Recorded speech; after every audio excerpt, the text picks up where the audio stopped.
El papel de los puestos en la empresa. Son 5 papeles. En primer lugar, indicar a todos acerca de lo que se supone que debe hacer el titular de ese puesto. Estipula la función básica del puesto, principales áreas y relaciones de autoridad implicadas. Orienta la capacitación de los candidatos sobre sus cualidades y los niveles salariales. Establece un estándar de comparación, medios de control si es necesario o no, nivel organizacional y su lugar exacto en la estructura. Y por último, facilita el logro de los objetivos de una organización. Bueno, ¿esto qué significa? Que cuando hay una descripción de puestos bien clara y concisa, impulsa a que todos dentro de la empresa saben cuáles son sus deberes o cuáles son sus tareas o sus funciones básicas dentro de las áreas que se les ha asignado, ¿verdad? Así se evita la duplicidad de papeles y se evita el conflicto, porque a veces dicen, bueno, es que a mí yo tengo que realizar dicha actividad. Sí, pero yo también tengo dentro de mi función esa actividad y entonces empieza los conflictos, todo porque no hubo una clara descripción de esos puestos. En el caso de la empresa que ustedes empezaron a formar y se quedó estancado por toda esta situación, deben tener claro eso, jóvenes. Deben describir bien el papel de cada puesto que va a ocupar sus compañeros dentro de su empresa, ¿verdad? ¿Qué es lo que debe y no debe hacer? ¿Por qué? Porque cuando se duplica o se le asigna actividades similares a dos personas distintas, empiezan a tener esos conflictos y obviamente les va a impedir poder realizar y trabajar eficientemente. Bueno, ¿cuál es el papel de los puestos para los empleados? En primer lugar, proporciona una fuente primordial de ingresos, determinan su nivel de vida y establece una posibilidad de movilidad social ascendente dependiendo de las demandas y títulos de sus trabajos, así como sus sueldos. El trabajo es un derecho de propiedad, no puede ser despojado por nadie sin causa alguna o procedimiento legal, y el trabajador tiene derecho a tener un juicio antes de estar sujeto a una acción disciplinaria. ¿Eso qué significa? Dentro del papel de los puestos para los empleados es porque uno como colaborador tiene una fuente de ingresos, porque obviamente uno cobra un salario del trabajo que uno ha proporcionado. Al tener un salario, uno puede optar a un cierto nivel de vida, ¿verdad? Y eso va a depender también del tipo de trabajo que uno va a tener dentro de una organización. Por ejemplo, eh, no se espera que un trabajador, por ejemplo, un repartidor de comidas, ¿verdad? De una estructura, de un restaurante, no va a tener una mejor calidad de vida o un mejor nivel de vida, mejor dicho, comparándolo como la de un gerente. No puede ser. ¿Por qué? Porque incluso los ingresos son muy distintos. Lo más que puede ganar un repartidor de comida sería el salario mínimo, que son 2.800. Lo que gana un gerente general, estamos hablando de 10.000 quetzales para arriba. O sea, casi 5 veces más el salario del repartidor, ¿verdad? Entonces, el nivel de vida va a ser muy diferente entre entre la variedad de puestos que existen en una organización. Bueno, cuando hablamos de que es un derecho de propiedad del trabajo, significa que a usted, cuando le han asignado un puesto, nada ni nadie se lo puede quitar, ¿sí? A menos que sea por alguna causa justa o un procedimiento legal en la cual, por ejemplo, se le haya terminado el contrato y pues le dicen, mire, terminó el contrato y ya no puede continuar con nosotros. Pues ahí usted no puede reclamar y decir, no, que eso me pertenece, no, porque a usted lo contrataron por un año o por un tiempo determinado, ¿verdad? O que usted no le hayan hecho un contrato, pero usted haya fallado constantemente en su trabajo, entonces esa es una de las tantas causas la cual puede ser desasignado de su puesto, ¿verdad? Y obviamente, como todo trabajador, debe tener un juicio antes de estar sujeto a una acción disciplinaria. Bueno, el papel cambiante de los trabajos en la sociedad. Los trabajos manufactureros siguen decayendo y los trabajos industriales exigen un alto nivel de aptitud. Los empleados deberán contar con habilidades sólidas en comunicación, técnicos y matemáticos. Hoy en día ya la mayoría de trabajos que requieren de la mano de obra de, los, de los colaboradores ya son muy pocos. Ya la mayoría le exige a usted, ¿verdad?, cierto nivel de aptitud. Muchos de los puestos profesionales ya requieren un conocimiento mínimo a nivel universitario, habilidades tecnológicas. Imagínense que si en dado caso, parte de mi persona, yo no tuviera habilidades tecnológicas, yo me estuviera haciendo bolas y no supiera cómo poderles dar clases a través de una plataforma muy distinta, una metodología muy distinta, fuera de las clases, ¿sí? Y entonces para mí eso sería un conflicto. Les comento, ¿verdad? Y no es por hablar mal de mis compañeros docentes, pero conozco a varios que les está costando mucho esta parte de trabajar desde casa. ¿Por qué? Porque nunca estaban acostumbrados, durante muchos años acostumbraron a una pizarra, a sus marcadores y a las actividades dentro de la clase. Sin embargo, cuando surgió esta situación de que nos mandaron todos para la casa, ya no supieron cómo hacer y ahorita están trabajando a marchas forzadas. ¿Pero por qué? Porque nunca se actualizaron, ¿verdad? Sí tienen las capacidades para ser docentes, pero las actividades, las aptitudes que requiere la nueva forma de impartir clases en nuestros días utilizando la tecnología, pues ahí es en donde no han actualizado sus habilidades, ¿verdad? Y cualquier trabajo, jóvenes, hoy en día se necesitan eh, tener esas aptitudes de comunicación, tecnológicos y matemáticos. Bueno, las relaciones de los requisitos de puestos. Aquí en las relaciones de los requisitos de puestos nos vamos a encontrar que son los diferentes deberes, tareas y responsabilidades que constituyen un puesto. ¿Y cuáles son? Reclutamiento, selección, entrenamiento y desarrollo, evaluación de desempeño y administración de las compensaciones. Y eso lo vamos a ver más adelante acerca de estas relaciones en los requisitos de los puestos. Veamos. Reclutamiento. En el reclutamiento se necesita conocer las especificaciones del puesto que hay que llenar, las habilidades y aptitudes necesarias para ese puesto. Especificaciones tales como profesión, experiencia y logros en carrera laboral. Estas cualidades requeridas a los solicitantes por lo general están contenidos en los avisos de empleo, que vamos a ver más adelante algunos ejemplos. Las especificaciones del puesto atraen a los solicitantes calificados y desalientan a los que no están, ¿sí? Ahora, la selección ya es un proceso posterior al reclutamiento. La selección aquí es donde nosotros elegimos a los dentro de los candidatos y se orienta hacia los trabajos, donde se usa una descripción de los puestos, en donde se le hace saber cuáles son las tareas, los deberes y las responsabilidades de ese puesto, ¿sí?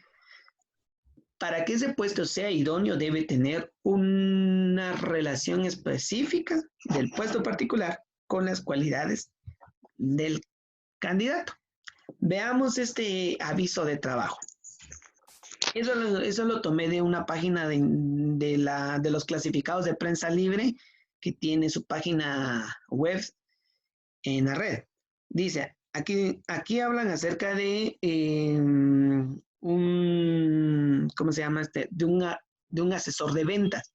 ¿Sí? Aquí ya no logré copiar esa parte, pero hablaban de un asesor de ventas. ¿Qué son el nivel mínimo que le requieren? Bueno, nivel diversificado. Requieren de experiencia mínima de 3 años.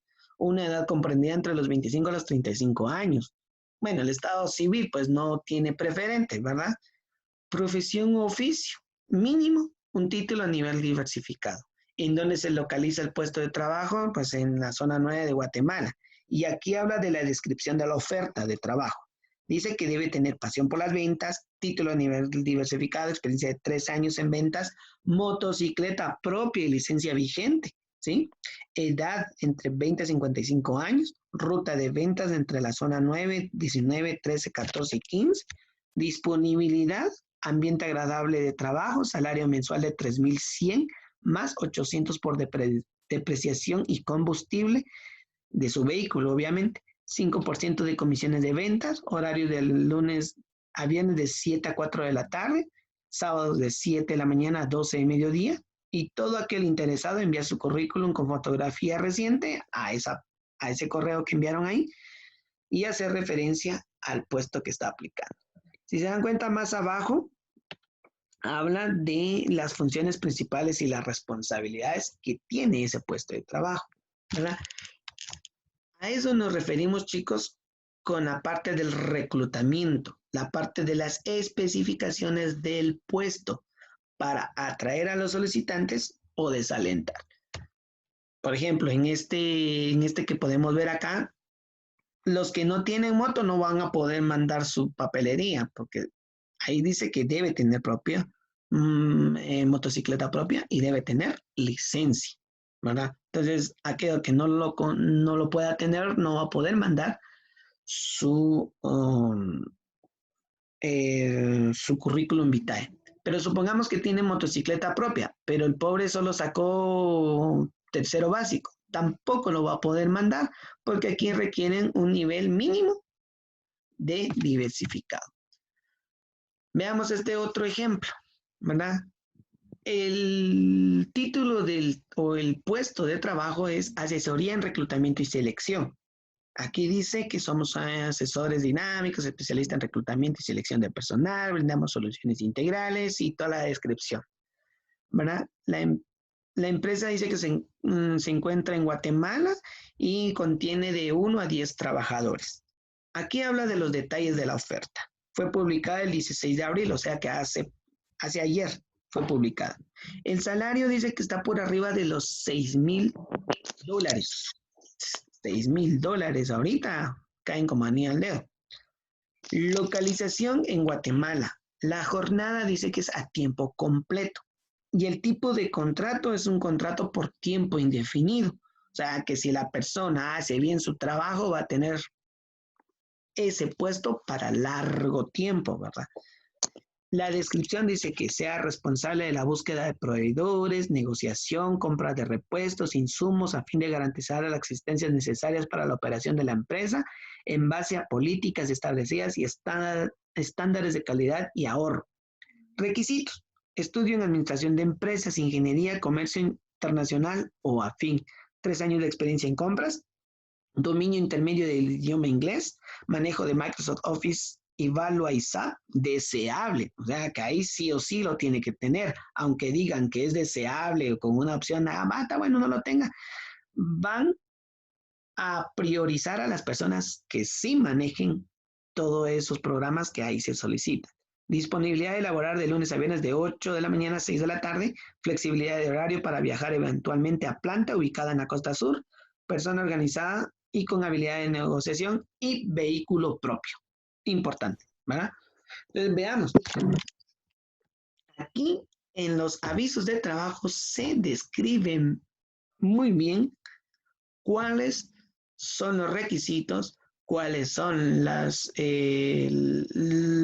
que requieren a los candidatos para ese puesto de trabajo, ¿verdad?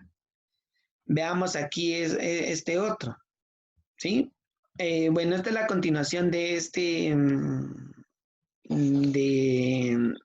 trabajo, de esta publicación de trabajo. Esta es la continuación. Conocimientos específicos, miren. Proceso de compra, búsqueda y selección de proveedores, negociación de condiciones de crédito, calidad en los insumos y bienes adquiridos, proceso de licitación de bienes y servicios, seguimiento de devolución y manejo de garantías. ¿Qué ofrecen? Ofrecen, ahora sí está mejor descrito, salario mensual de 6,000 quetzales más 250 de bonificación, prestaciones de ley, beneficios adicionales y solo hay un vacante para ese puesto. ¿Y qué es lo que requieren? Educación mínima, educación técnico-profesional a nivel universitario. Años de experiencia como mínimo 3. Idiomas inglés. Edad entre los 25 y 35 años. Sus conocimientos tiene que manejar SAP. Licencia de conducir de automóviles o carros. Disponibilidad de viajar, sí. Y disponibilidad de cambio de residencia, no. ¿Verdad? A eso nos referimos con este tema, chicos. Con esta parte del reclutamiento. El reclutamiento debe llenar esas especificaciones. En primer lugar, para no confundir a los candidatos, ¿sí? Y no engañarlos, porque lamentablemente hay muchas empresas que suben una de sus publicaciones relacionadas a ofertas laborales. Sin embargo, cuando las personas llegan a ese lugar, les dicen que es para vender Oriflame o vender Herbalife o vender cualquier producto cosmético de suplemento alimenticio. Y resulta que no es un puesto de trabajo formal, sino que es nada más una compañía de ventas, ¿va? Entonces hay que tener en cuenta que estos deben estar bien claros y bien descritos.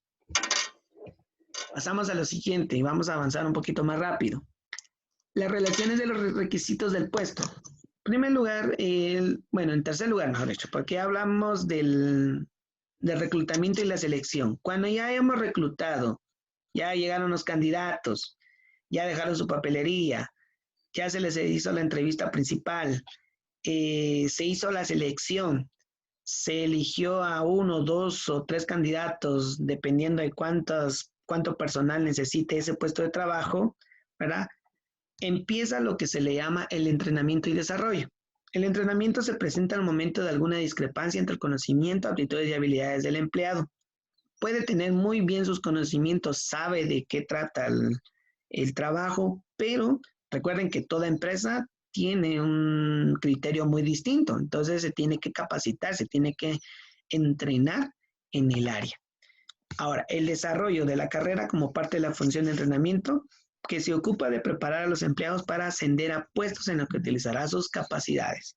¿Verdad? Ya lleva 3, 4, 5 años dentro de ese puesto y resulta de que un puesto más alto se quedó vacante y él aprendió todas esas habilidades, puede optar a un nuevo puesto, puede optar a ascender a un puesto mejor.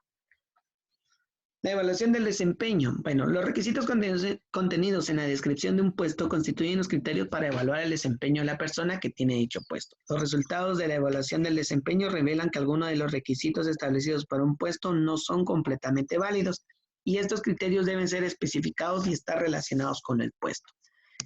La evaluación se hace constantemente. Muchas veces lo hacen a cada 3 meses, a cada 6 meses o a cada año, ¿verdad? Hay evaluaciones constantes y hay evaluaciones por tiempo, ¿verdad? Y obviamente se necesita una buena hoja donde está la descripción de puestos para poder calificar el desempeño del colaborador dentro de ese puesto. La administración de las compensaciones. Aquí se determinará lo que se pagará por llevar a cabo un trabajo. El valor es relativo al puesto y este exige de un empleado en términos de habilidad, esfuerzo y responsabilidad, así como las condiciones y peligros a desarrollar dicho trabajo. Por ejemplo, un asesor de ventas en vehículo motorizado tiene el mismo riesgo de sufrir un accidente que la persona, que el negociador, digamos, de un alto nivel con carro propio. Tiene el mismo riesgo de sufrir un accidente. Sin embargo, la diferencia va a estar en los niveles académicos y en los deberes o las tareas que se le asignen a cada puesto. Por eso yo les hacía la comparación al inicio. Yo no voy a poder comparar, por ejemplo, el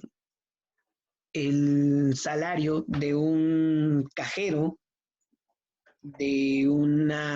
por ejemplo, el cajero de Walmart, de uno de los cajeros de Walmart, no voy a poder comparar ese salario con el gerente general, porque el cajero, sus funciones principales está en cobrar devolver el vuelto, hacer sus presupuestos de caja, entregar un informe al final del día. Sin embargo, el gerente general de la tienda, este personaje tiene que ver que el producto esté constante sobre los estantes, ver la calidad del trabajo, tiene que viajar constantemente, tiene que tener suficiente disponibilidad de tiempo. O sea, las funciones son muy distintas y obviamente el valor de ese puesto de trabajo asimismo va a ser distinto, ¿verdad? Dentro del análisis de puestos, aquí es aquí se da un proceso que consiste en obtener información acerca de los puestos y muchas veces se hace a través de una investigación sistemática, ¿sí? Siguiendo un número de pasos establecidos antes del estudio. Y cuando se completa el análisis del puesto, se elabora un escrito que resume la información obtenida del análisis. Y eso lo vamos a ver más adelante. Bueno, ¿cómo es el sistema de análisis de puestos? En primer lugar, las fuentes de datos lo podemos obtener de un analista de puesto, de un empleado o de un supervisor. La descripción de puesto establece las tareas, los deberes y la responsabilidad que va a tener el colaborador que ocupe ese puesto. Dentro de los datos del puesto vamos a ver que las tareas, los estándares de desempeño, las responsabilidades, el conocimiento adquirido, las habilidades requeridas, la experiencia necesaria, el contexto del puesto, los deberes y el equipo que va a usar para ese puesto. ¿Y cuáles son las funciones del área de recursos humanos? En ellos, en primer lugar, el reclutamiento, la selección, el entrenamiento y desarrollo, evaluación del desempeño, administración de compensaciones y establecer las relaciones laborales a través de un organigrama.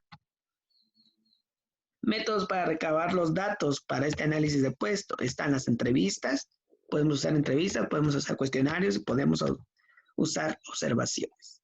Y por último, la especificación del puesto. Aquí, cuáles son los requisitos de habilidades y cuáles son las exigencias físicas que se le solicita al colaborador, así como lo vimos en los ejemplos de las ofertas de trabajo.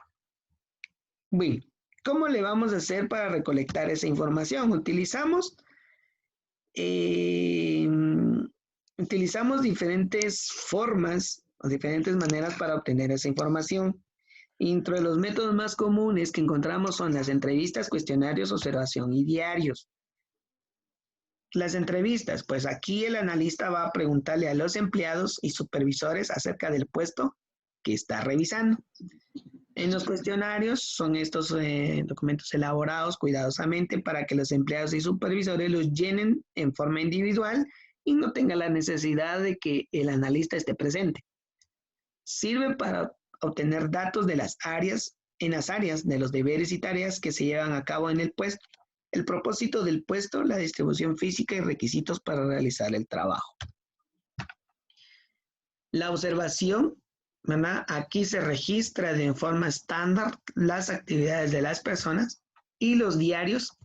El analista le solicita a los colaboradores llevar un diario de sus actividades laborales durante un ciclo de trabajo. En los diarios se llenan horas específicas de turnos y se mantienen durante un periodo de 4 semanas. Pues, y aquí es lo importante en donde ustedes deben de tener la máxima atención, que es en la creación de la descripción de puestos. Acá nos indican que no existe un formato estándar de descripción de puestos. Su apariencia y contenido varían de empresa a otra. Hay algunos que lo hacen en forma vertical, otros en horizontal. Hay algunos que solo ocupan una página y otros que ocupan hasta 3 páginas. Eso va a depender de la empresa, ¿verdad? Así de que no hay un formato estándar. La mayor parte de las descripciones de puestos contendrá por lo menos estas 4 partes. Título del puesto, sección de identificación del puesto, sección de los deberes del puesto y especificaciones del puesto. Son 4 partes, ¿verdad? Título del puesto. Es de importancia psicológica porque le da un estatus al empleado. Mijo, ¿cuál es tu trabajo? Asesor de venta, ejecutivo de ventas. Pero resulta que en términos coloquiales, vendedor. Pero el título que se le da al puesto le da una importancia psicológica al colaborador, ¿sí? Debe tener una indicación de lo que conlleva los deberes de trabajo. Debe indicar el nivel relativo que ocupa quien lo tiene en la jerarquía de la empresa. Se debe descartar los títulos que den a entender que el trabajo solo lo puede realizar una persona de determinado sexo, ¿sí? En la sección de identificación del puesto, aparece después del título del puesto, incluye temas como ubicación departamental del puesto, la persona a quien reportará, fecha en que se revisó por última vez su descripción.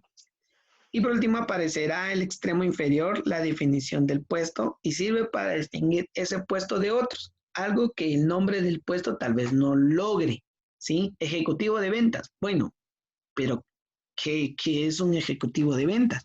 Entonces, en la parte de la definición del puesto, ahí se va a explicar, ¿verdad? Sección de los deberes del puesto. Aquí son las declaraciones de esta sección, aparecerán en orden de importancia. Estas indican el peso o valor de cada tarea. Las declaraciones deben hacer hincapié en las responsabilidades que entrañan en todos los deberes y resultados que buscan lograr. Y las especificaciones del puesto, esta es la parte final. Se encuentran las aptitudes personales que debe tener una persona para cumplir los deberes y responsabilidades. Puede aparecer como conclusión de la descripción y pueden enumerar restricciones físicas o mentales específicas relacionadas con el puesto con las que no se puede trabajar. Y eso vamos a ver un par de ejemplos. Vemos este ejemplo acá. La primera parte es la identificación del puesto. Aquí vamos a ver el título del puesto, cuál va a ser la división o el área en donde va a trabajar, el nombre del analista de puestos. Usted va a ejercer como analista de puestos. En la tarea de Classroom les pido que realicen un análisis, una descripción de puestos utilizando la base de estos formatos que se les muestra acá, ¿verdad? Con quién reporta, cuál es el código del puesto, la fecha de verificación. Aquí se hace un listado breve de principales labores del puesto, o sea, la definición del puesto, ¿verdad? Vean acá, está en la parte posterior. De ahí vienen los deberes del puesto. Y por último, las especificaciones del puesto. Toda descripción de puesto de cualquier empresa debe contener esas 4 partes. Identificación del puesto, definición del puesto, deberes del puesto y especificaciones del puesto. Veamos estos ejemplos de otras empresas. Veamos, acá está la identificación del puesto, ¿sí? Aquí encontramos las funciones o las tareas y responsabilidades, ¿sí? Y la organización. Aquí vemos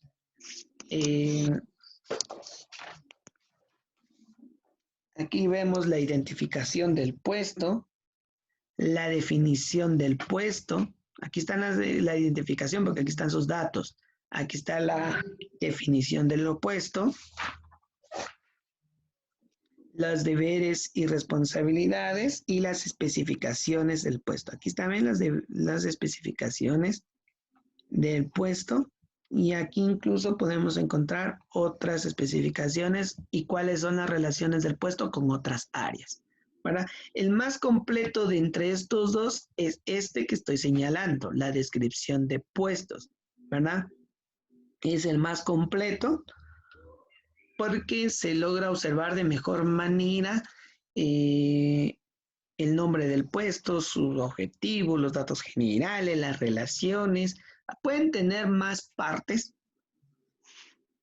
de las que ya mencioné, de las 4 mencionadas anteriormente. ¿Qué problemas encontramos en la descripción de puestos? Bueno, cuando están mal escritos, dan malas indicaciones para el candidato y muchas veces los llegan a confundir. No están actualizados, porque a veces los deberes y especificaciones del puesto van cambiando.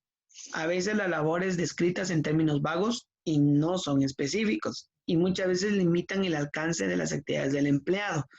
Porque dicen, bueno, eso especifica mis funciones de trabajo y de ahí para adelante no hago nada más, ¿sí?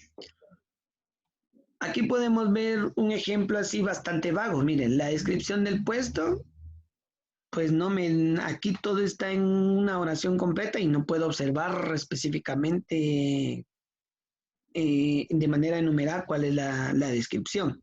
La educación. Bueno, aquí me dice licenciatura, previo entrenamiento de administración de restaurantes, pero no me aclara realmente qué es lo que desea. Y pues aquí dice la descripción de tareas. Este ejemplo que yo les tomé aquí eh, son muy vagos y muchas veces cuando se va a enfrentar a la realidad del puesto, no va a poder evaluar adecuadamente el desempeño del trabajador. Para ello se deben escribir descripciones de puestos claras y específicas. Es necesario usar afirmaciones concisas, directas y sencillas. Generalmente las oraciones que describen los puestos, los deberes del puesto empiezan con un verbo en presente y las empresas pequeñas donde los empleados pueden llevar a cabo muchas tareas deben ocuparse en particular de escribir descripciones específicas del puesto. ¿Cuáles son los valores de los requisitos del puesto por escrito? Desde el punto de vista del empleado pueden ser usadas para aprender sus deberes y recordarle los resultados esperados. Desde el punto de vista del gerente, sirve como base para reducir el mínimo los malos entendidos entre los trabajadores y eso establece el derecho de dirección a hacer correcciones cuando no se realizan las tareas que se solicitan. Eso fue de manera breve el tema de las descripciones de puestos, ¿verdad? Lo que ustedes tienen que realizar y lo que yo les pido ahí en su trabajo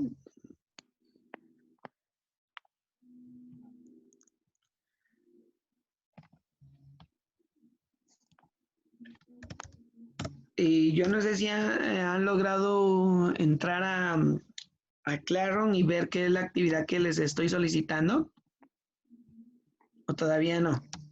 Ya, profe. Bueno, para los que ya lograron entrar,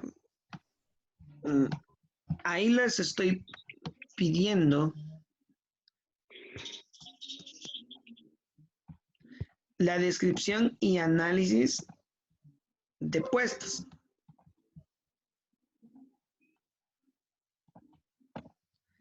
Bueno, voy a compartir la pantalla.